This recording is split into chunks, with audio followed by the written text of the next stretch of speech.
Good morning everyone, welcome back to the channel. आज है 11 मार्च और आज के करंट अफेयर हम इस वीडियो में कवर करने वाले हैं। शुरू करते हैं। सबसे पहले देखेंगे एक शॉर्ट न्यूज़। तो हमारे union minister for housing and urban affairs कौन है? हरदीप सिंह पुरी हैं। इन्होंने लॉन्च किया है women icons leading Swachhata awards 2023। इन अवार्ड्स का एम है to recognise, celebrate and disseminate inspiring and exemplary initiatives in urban sanitation and waste management by women led organizations and individual women। तो अभी फ़िलहाल इन अवार्ड्स के लिए एप्लीकेशंस ओपन कर दिए गए हैं। 5 अप्रैल तक ये एप्लीकेशंस ओपन रहेंगे, उसके बाद बंद कर दिया जाएगा और फिर डिसाइड किया जाएगा कि अवॉर्डीज़ कौन कौन होंगे। क्वेश्चंस पर आते हैं। When was world kidney day celebrated in the year 2023? World kidney day ये 9 मार्च के दिन सेलिब्रेट किया जाता है। हमेशा 9 मार्च को नहीं किया जाता। ये कब किया जाता है? तो सेकेंड थर्सडे ऑफ मार्च को ये सेलिब्रेट किया जाता है। इस बार ये 9 मार्च को पड़ा है। और किस लिए होता है? एम है to create awareness about kidney health. Theme 2023 में रखी गई है kidney health for everyone, preparing for the unexpected, supporting the vulnerable. यहाँ पर अगेन कुछ इंपॉर्टेंट डेज हैं जो एग्जाम में रिपीट होते रहते हैं, देख लेते हैं। वर्ल्ड वेटलैंड्स डे होता है 2 फरवरी। इंटरनेशनल मदर लैंग्वेज डे 21 फरवरी को। नेशनल साइंस डे 28 फरवरी। वर्ल्ड वाइल्ड लाइफ डे 3 मार्च को। वर्ल्ड कंज्यूमर राइट्स डे 15 मार्च। वर्ल्ड वाटर डे ये होता है 22 मार्च को। फिर वर्ल्ड टीबी डे 24 मार्च। इंटरनेशनल टाइगर डे 29 जुलाई। वर्ल्ड ओजोन डे 16 सितंबर। इंटरनेशनल लेबर डे 1 मई। World health day 7 अप्रैल को। World heritage day 18 अप्रैल। World अर्थ day 22 अप्रैल। National पंचायती राज day 24 अप्रैल। World malaria day ये होता है 25 अप्रैल को। नेशनल टेक्नोलॉजी डे 11 मई को। वर्ल्ड एनवायरनमेंट डे 5 जून। International yoga day 21 जून। World population day 11 जुलाई और नेशनल स्पोर्ट्स डे होता है 29 अगस्त को। Ramchandra Paudel has been elected as the new president of which country? तो रामचंद्र पौडल जो हैं ये नेपाल के नए प्रेसिडेंट के तौर पे इन्हें इलेक्ट किया गया है। जैसे हमारे यहाँ पर प्रेसिडेंट के को इलेक्ट करने की प्रक्रिया है ना, कुछ कुछ सिमिलर वैसे ही नेपाल में भी है। नेपाल में प्रेसिडेंट को इलेक्ट किया जाता है बाय एन इलेक्टोरल कॉलेज। इस इलेक्टोरल कॉलेज में कौन कौन होते हैं? Members of federal parliament and the provincial assembly. बहुत डिटेल में नहीं जाएंगे, बस इतना आप याद रखिएगा, एक इलेक्टोरल कॉलेज के द्वारा प्रेसिडेंट को चुना जाता है और फेडरल पार्लियामेंट और प्रोविंशियल असेंबली के मेंबर्स इसमें शामिल होते हैं।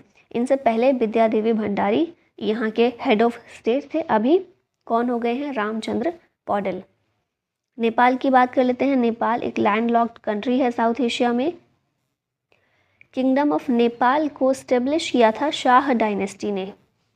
नेपाल ने अपना कॉन्स्टिट्यूशन 2015 में अडॉप्ट किया था और इस कॉन्स्टिट्यूशन को अडॉप्ट करने के साथ ही नेपाल बन गई थी एक सेक्युलर फेडरल पार्लियामेंट्री रिपब्लिक और 7 प्रोविंसेस में नेपाल को बांटा गया था। जैसे हमारे यहाँ स्टेट्स हैं ना, तो नेपाल के 7 प्रोविंसेस हैं। कैपिटल है काठमांडू। करेंसी नेपालीज रूपी। नेपाल के पीएम हैं पुष्प कुमार दहल। पॉपुलेशन 3 करोड़ है।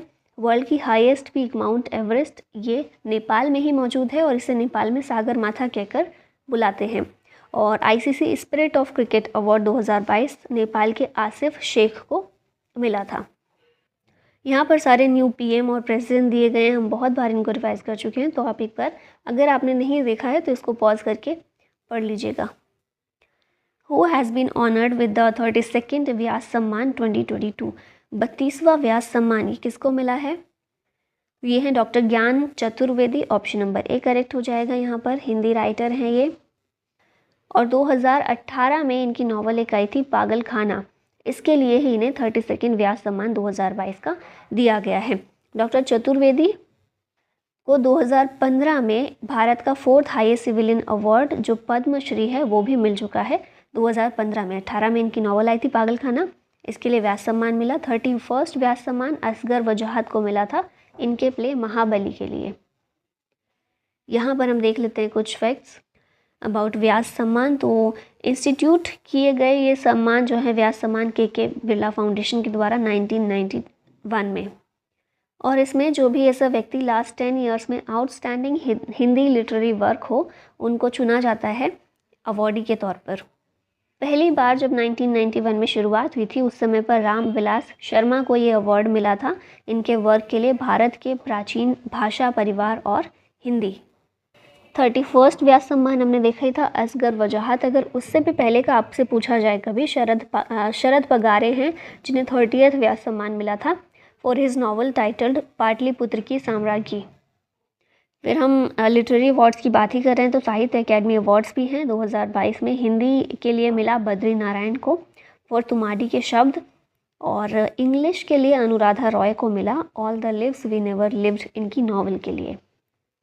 Who presided over the 19th ministerial meeting of BIMSTEC. तो बिम्स्टेक की मीटिंग कौन प्रिजाइड कर रहा है 2023 में? 19th जो है, तो 19th जो है ये कर रहा है Thailand. So option number C यहाँ पर करेक्ट हो जाएगा। 19th ministerial meeting of Bay of Bengal initiative for multi sectoral technical and economic cooperation, यानी कि बिम्स्टेक, ये वर्चुअली थाईलैंड के द्वारा होस्ट की गई है। यहाँ बिम्स्टेक के बारे में कुछ चीज़ें दी गई हैं। बिम्स्टेक जो है एक इंटरनेशनल ऑर्गेनाइजेशन है 7 south Asian and south east Asian countries की। तो आपको याद रखना है बिम्स्टेक, पहले तो फुल फॉर्म इसकी जो हमने पीछे देखी है, bay of Bengal initiative for multi sectoral technical and economic cooperation. तो ये बिम्स्टेक है, एक इंटरनेशनल ऑर्गेनाइजेशन है और 7 कंट्रीज़ इसमें शामिल हैं जो साउथ एशिया और साउथ ईस्ट एशिया से बिलोंग करती हैं।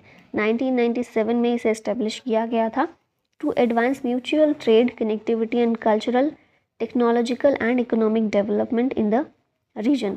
7 मेंबर कंट्रीज़ जो हैं इनमें से 5 साउथ एशिया की हैं और 2 साउथ ईस्ट एशिया की हैं। साउथ एशिया वाली हैं बांग्लादेश, भूटान, इंडिया इसका पार्ट है, नेपाल, श्रीलंका, और साउथ ईस्ट एशिया से 2 कंट्रीज़ हैं म्यांमार और Thailand.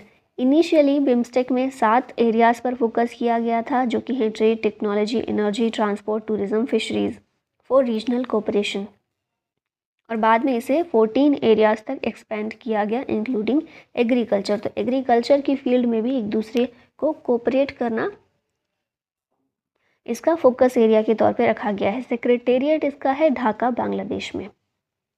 Who is the author of the book Mundaka Upanishad the bridge to immortality. इसके ऑथर हैं करण सिंह और इसे अभी रिलीज़ किया है हाल ही में वाइस प्रेसिडेंट हमारे जगदीप धनखड़, उनके द्वारा किया गया है। करण सिंह हैं कौन? Doctor Karan Singh farmer parliamentarian हैं। यहाँ पर कुछ रीसेंट की बुक्स दी हुई हैं जैसे कि शशि थरूर के द्वारा लिखी गई अम्बेडकर अ लाइफ, सलमान रुश्दी की बुक है victory city, the light we carry Michelle Obama की बुक है, फिर बिमल जालान ने लिखी है from dependence to self reliance, Shane Watson की बुक है winning the inner battle, C Rangarajan की बुक है fox in the road, my days at RBI and beyond, coaching beyond my days with the Indian cricket team, ये R Kaushik और R Shridhar की book है। फिर P Jyothimani और G बालान, इनकी बुक है India's struggle for independence Gandhian era. Madhav national park is located in which state. तो ये जो नेशनल पार्क है मध्य प्रदेश में लोकेटेड है। और हम इसकी बात क्यों कर रहे हैं? MP के जो CM हैं शिवराज सिंह चौहान, उन्होंने 3 टाइगर्स को माधव नेशनल पार्क में रिलीज़ किया है। ये कहाँ पर है? MP में है। MP में भी शिवपुरी में है। और ये 3 टाइगर्स को रिलीज़ किया गया है as part of the efforts to rehabilitate tigers. इससे पहले हमने देखा था MP के ही कूनो नेशनल पार्क में चीता लाए गए थे, पहले नामीबिया से फिर साउथ अफ्रीका से उन्हें कूनो नेशनल पार्क में रखा गया है। और फिर हमने करंट में देखा था कि MP का 53rd डिस्ट्रिक्ट बनाया गया है मऊगंज। 52 थे अभी तक, 53rd बनाया गया है। अब ये रीवा से अलग करके इसको बनाया गया है, ठीक है, मऊगंज। यहाँ पर टाइगर से रिलेटेड फैक्ट्स हैं, ये भी हम बहुत बार देख चुके हैं। यहाँ पर लेटेस्ट टाइगर रिजर्व्स देखिए, 53rd Ranipur tiger reserve UP का, 52nd Ramgarh Vishdhari tiger reserve Rajasthan का, 51st है श्री विल्लुपुतूर मेघामलाई तमिलनाडु का, 50th है कामलांग अरुणाचल का, 49th है ओरांग टाइगर रिजर्व और नेशनल पार्क भी है, ये असम का है। फिर यहाँ पर देखिए प्रोजेक्ट टाइगर 1973 में लॉन्च किया गया था। इंटरनेशनल टाइगर डे होता है 29 जुलाई को। 2022 में इसकी थीम थी India launches project tiger to revive the tiger population. फिर मोस्ट पॉपुलस टाइगर स्टेट है MP, फिर कर्नाटका और 3rd पर है उत्तराखंड। यहाँ पर कुछ इंपॉर्टेंट टाइगर रिजर्व्स दिए गए हैं। आप इनको अच्छे से पढ़िए और चलते हैं आगे नेक्स्ट क्वेश्चन पर। Who has been appointed as the new MD and CEO of Axis mutual fund recently. तो इनका नाम है बी गोप कुमार, जो बने हैं नए एमडी और सीईओ एक्सिस म्यूचुअल फंड के। यहाँ पर बैंक्स के एमडी और सीईओ देख लेते हैं। बंधन बैंक के हैं चंद्रशेखर घोष, पीएनबी यानी कि पंजाब नेशनल बैंक के हैं अतुल कुमार गोयल, आईसीआईसीआई बैंक के संदीप बख्शी, एचडीएफसी बैंक के शशिधर जगदीशन, फिर एक्सिस बैंक के अमिताभ चौधरी, और पीछे जो हमने देखे हैं बी गोप कुमार, वो एक्सिस म्यूचुअल फंड के हैं। बैंक ऑफ इंडिया के अतनु Kumar Das, central bank of India के एमवी राव, कोटक महिंद्रा बैंक के उदय कोटक, केनरा बैंक के सीईओ हैं एमडी और सीईओ के सत्यनारायण राजू, और इंडियन ओवरसीज़ बैंक के अजय कुमार श्रीवास्तव। यहाँ पर इन बैंक्स के हेडक्वार्टर्स भी दिए गए हैं, तो आप पढ़ सकते हैं इनको। नेक्स्ट चलते हैं क्वेश्चन पर। क्वेश्चन है which country won golden and silver star at golden city gate tourism awards. तो ये जो अवार्ड हैं गोल्डन एंड सिल्वर स्टार जो है ये इंडिया को दिया गया है, और कौन सी कैटेगरी में, तो टीवी और cinema commercial international and country international category में ये दिया गया है at the ITB Berlin 2023 in Germany, और ये दिया गया है for tourism and hospitality sectors के लिए। यहाँ पर कुछ और अवार्ड्स देख लेते हैं। प्रिट्जर प्राइज़ 2023 कल ही हमने देखा था, डेविड शिपरफील्ड को मिला है, ब्रिटेन के हैं। मार्कोनी प्राइज़ हरी बालकृष्णन को मिला। फिर best entrepreneur of the year award Sajjan Jindal को मिला है। National geographic picture of the year Kartik Subramaniam. UNESCO peace prize Angela Merkel. Life time achievement honour in UK Manmohan Singh. The most distinguished scientist of the year रहे R Vishnu Prasad. Pandit Hariprasad Chaurasia life time achievement award ये मिला है doctor Prabha Atre को। Miss Universe 2022 R Bonney Gabriel USA की। Best original song awards at Golden Globes ये मिला है नाटू नाटू को, RRR का ये सॉन्ग है।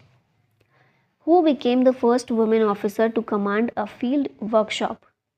इनका नाम है गीता राणा, पिक्चर में आप इनको देख रहे होंगे। ये इंडियन आर्मी की corps of electronics and medical engineers हैं, और ये बनी हैं first women officer of the Indian army to command a field workshop on the forward front in eastern Ladakh. फिलहाल ये एक कर्नल की रैंक पर हैं in the corps of electronics and mechanical engineers. यहाँ पर फर्स्ट वुमेन है जो न्यूज़ में रही हैं जस्टिस सोनिया गुकानी, पहली वुमेन चीफ जस्टिस हैं गुजरात हाई कोर्ट की। शांति कुमारी ये तेलंगाना की पहली वुमेन चीफ सेक्रेटरी हैं। शिवा चौहान पहली वुमेन ऑफिसर हैं जिन्हें सियाचिन में ऑपरेशनली डिप्लॉय किया गया है। पीटी उषा ये इंडियन ओलंपिक एसोसिएशन की पहली फीमेल प्रेसिडेंट हैं। माधवीपुरी बुच सेबी की पहली फीमेल चेयरपर्सन। शांतिश्री धुलीपुरी पंडित जेएनयू की पहली वाइस चांसलर। नल्ला थम्बी कलाई सेल्वी CSIR की पहली वुमेन डायरेक्टर जनरल हैं। कैप्टन सुरभि जखमोला पहली वुमेन ऑफिसर हैं जिन्हें BRO के एक फॉरेन असाइनमेंट पर पोस्ट दी गई है, मतलब पोस्ट किया गया है। उसके बाद ग्रुप कैप्टन शालिजा धामी ये पहली वुमेन कमांडिंग ऑफिसर हैं इंडियन एयरफोर्स की। Which countries farmer PM Muhiyuddin Yasin was arrested on the corruption charges पर इनको अरेस्ट किया गया है। कौन सी कंट्री के फॉर्मर PM हैं, तो इसका आंसर होगा Malaysia. Malaysian anti corruption commission के द्वारा इनको करप्शन के चार्जेस पर गिरफ्तार किया गया है, और ये मलेशिया के सेकंड फॉर्मर PM हैं जिन्हें चार्ज किया गया है करप्शन के आधार पर आफ्टर नाजिब रज़ाक। इन्हें भी पहले करप्शन के आधार पर ही गिरफ्तार किया गया था, अब सेकंड ये हो जाएंगे। यहाँ पर देख लेते हैं मलेशिया की कैपिटल क्या है, कुआलालंपुर है। करेंसी यहाँ पर रिंगिट इस्तेमाल होती है। बॉर्डर ये शेयर करता है थाईलैंड, सिंगापुर और इंडोनेशिया के साथ। बैडमिंटन वर्ल्ड फेडरेशन का हेडक्वार्टर भी कुआलालंपुर में है। 1934 में इसकी स्थापना हुई थी। मेंबर्स हैं 194 कंट्रीज़, और बैडमिंटन वर्ल्ड फेडरेशन के प्रेसिडेंट हैं Poul Erik Hoyer Larsen. 5th ASEAN India business summit ये कुआलालंपुर में ही हुई। फिर उसके बाद देखिए फॉर्मर बोलिवियन इंटरिम प्रेसिडेंट जिनका नाम है जीनन एनिस, इन्हें 10 साल की जेल की सज़ा हुई है। ठीक है, क्योंकि हम इसी की बात कर रहे हैं ना कि फॉर्मर PM जो थे मलेशिया के, उनको गिरफ्तार किया गया है। तो यहाँ पर बोलिविया के भी फॉर्मर इंटरिम प्रेसिडेंट थे जिन्हें 10 साल की जेल की सज़ा हुई है। और साथ में हम देखें नोबेल पीस प्राइज़ 2022 के विनर और ह्यूमन राइट एक्टिविस्ट एलिस बियाल्त्स्की, इन्हें भी 10 साल की जेल की सज़ा हुई है। अब ये लास्ट में क्वेश्चन है आप लोगों के लिए, Anthony Albanese is the current prime minister of which country? बताइएगा आंसर, न्यूजीलैंड, ऑस्ट्रेलिया, फ्रांस या फिर मॉरिशस। इसी के साथ इस वीडियो का होता है अंत। Thank you so much for watching. जय हिंद।